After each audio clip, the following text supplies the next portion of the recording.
Hello everyone, this is Moshe, the electric Israeli on FSD with my awesome partner, Bethy, my awesome wife, the electric Israeli. We are charging here at Biden, it's in Delaware. It's called the Newark, a charging station. Anyway, we are on our way, our last leg before we finish our trip. So I made a video one, I'll put you a link to it.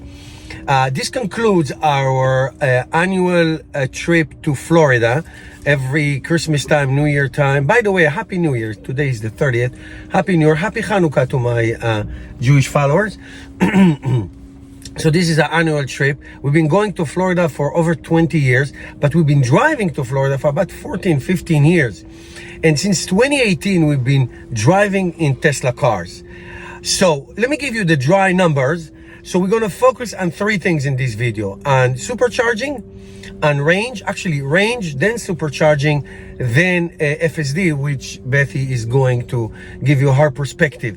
So here are the numbers: 1,300 miles, about a little over than 2,000 kilometers each way. So 2,600 miles, 4,100-ish kilometers. The consumption was 350 kilowatt hour of battery each way, so 700 kilowatt hour of consumption. And very interesting, the 1 hour per mile was 270 each way. In kilometers is 168 watt hour per kilometer. So these are the numbers. So let me talk to you first about range. And range is really what is it that you want it to be. Okay, this is the 2021 Tesla Model 3 dual motor. If you charge it to 100% at this point, it lost about 5 or 6% of its range, about 325 miles if you charge it to 100%. We try to charge it to about 300 miles so we can go as long as we can. 7 supercharging stops each way, and so 14 supercharging stops, 20 to 45 minutes. It depends on us. If we wanted to eat, so we stayed for the whole 45-50 minutes to charge it from like really low, like 10% to 100%. Or if we wanted just to leave after 250 miles, so we left after 30 minutes. Or it depends if it's a coffee stop, pit stop, or lunch, dinner stop, depends what it is. So the range is really depend on you. And the 1 hour per mile depends on you. And range is basically three things. It's weather. So when we left Jersey last week, it was about 25 degrees, about 4 degrees below in Celsius, 25 degrees Fahrenheit, minus 4 Celsius. And the first shot, until we got to, I would say, middle of Virginia, beginning of North Carolina, was the efficiency was in percentage about between 60 to 75%, meaning for every 100 miles you got between 60 to 70 miles in real world. Now, could I get better? Of course I get better, so which leads me to the second culprit of range, and that is speed. If you drive the speed limit, 65, 55, 70, if you drive that, you can increase your range by 10, 15, 20%. So let's say speed limit is 70. If you drive 65, it is tremendous difference. So weather, speed is number 1 and 2. Then of course, weight, how many passengers you have. Our car is packed. There's a full-size tire, jack, suitcases, gifts, it's full loaded with schmutz. So these are the three components of range. So do you want to go 250 miles? Absolutely. Charge it to 100%, drive the speed limit, totally you'll get the range. So we don't care. We drive between 70 and 85 miles an hour. It's mostly highway driving this trip.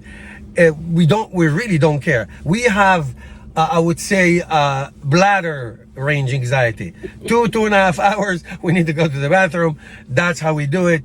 So Beth said, okay, 2.5 hours, that's what we do, and that's all. So the speed and the weight and the weather plays no role in our enjoyable drive to Florida every year. So that's number 1. That's the range.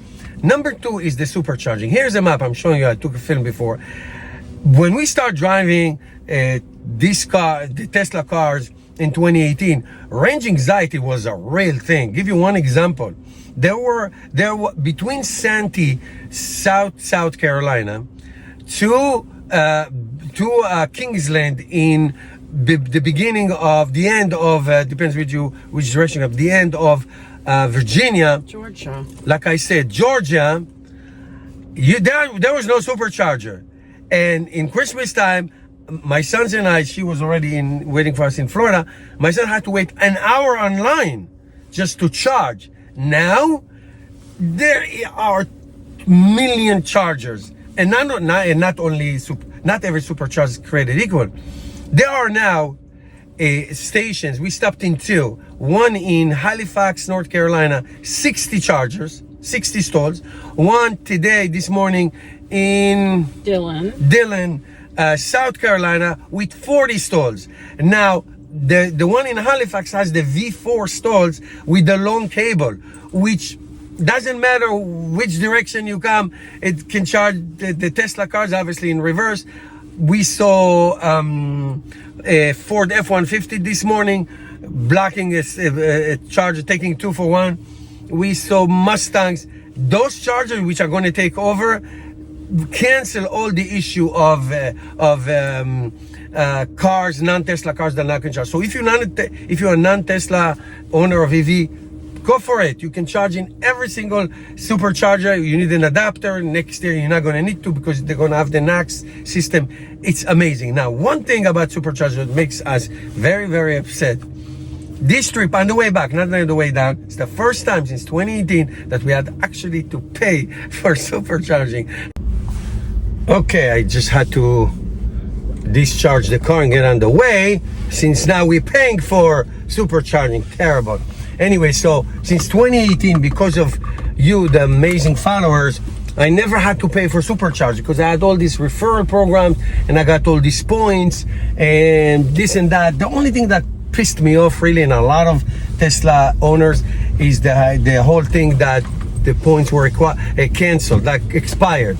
I had like 50,000 miles worth of miles. I mean, I need to drive 100 years to finish them, but I couldn't do that. So anyway, I'm not complaining. So I think that we paid around $100 or more from Florida back here, all the stops.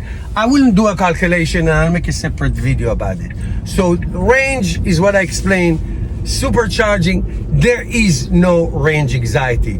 Go, drive, speed, go slow, go fast, doesn't matter. There's so many of them. Enjoy the Tesla, enjoy your non-Tesla EV. You can charge anywhere in the United States your Tesla or your non-Tesla car, and it's fabulous and it's fantastic. Now, I drive the FSD so many years and I make videos. We have versions 13.5.4.2 and my wife drives half of it. We share. I mean, I cannot tell you the difference. It's like we cannot do it differently. So Betty's gonna share a few words about the FSD experience and what does it do to road trips like this. It makes them very pleasant. Everybody's always asking, how can you drive? How can you drive? I was like, we have a Tesla. We don't drive, the car drives. Right. So it's just, we just sit there, we pay attention to the road, but you're not, you're not steering, your feet don't hurt, you're just sitting and chilling. And it's just very, very pleasurable. And the car, even, changing lanes or not, it's, takes care of everything. It's just amazing. I mean, you got to supervise it then. Let me tell you. Of course, you got to supervise. And sometimes we take over for all kinds of reasons. But like Betty told me today, for hours and hours and hours and hours, you drive, the car drives itself. Your right foot doesn't get numb. I remember back in the, I don't know how we did it. I think if we had to drive gas and gas, we won't be able to do it. We had to do it like in 3 days. Yeah. Like 2 nights, two overnight. Yeah. Now, it's a nothing. Here it is. I'm on 95. I just engaged in FSD. You don't have to put your hands on the wheel anymore. You have to look straight. If it's too dark and the internal camera cannot see you, then you'll have to touch the wheel to make sure the car needs to make sure that you're still alive. But And I'm talking 100, 200, 250 miles straight with zero intervention. It's so pleasant. It's so comforting. We listen to like, I don't know, 2 or 3 what do you call Audiobooks. Audiobooks, music, we're talking, eating, she's sleeping, I'm up, she's up, I'm sleeping. It's just so awesome what Tesla did to road trips like this, and we like it. We are planning a massive cross-country summer trip in maybe a couple of years from now. And I don't think I would be able to do it if it would be a regular car. There's no way, right? I wouldn't want to. It wouldn't be, you know. It would be torture. Yeah. And dangerous. Yeah. And dangerous. So this is neither. This is pleasure. Here I am. I'm making a video for you. You know, it's just, you know, look, does it do very well in the city? She doesn't like to drive it too much, FSD in the city. I do, because I make videos and I like to train the car. But the highway, road trips, you know, 95, pick any highway you want, it is so amazing. So I'm gonna put you a link to the first video, which documented every single stop that we did, numbers and watt hours and all that stuff. This one just a summary to show you the 3 main components of Tesla road trips: range, supercharging, FSD. Thank you, everybody. Happy New Year. See you next time.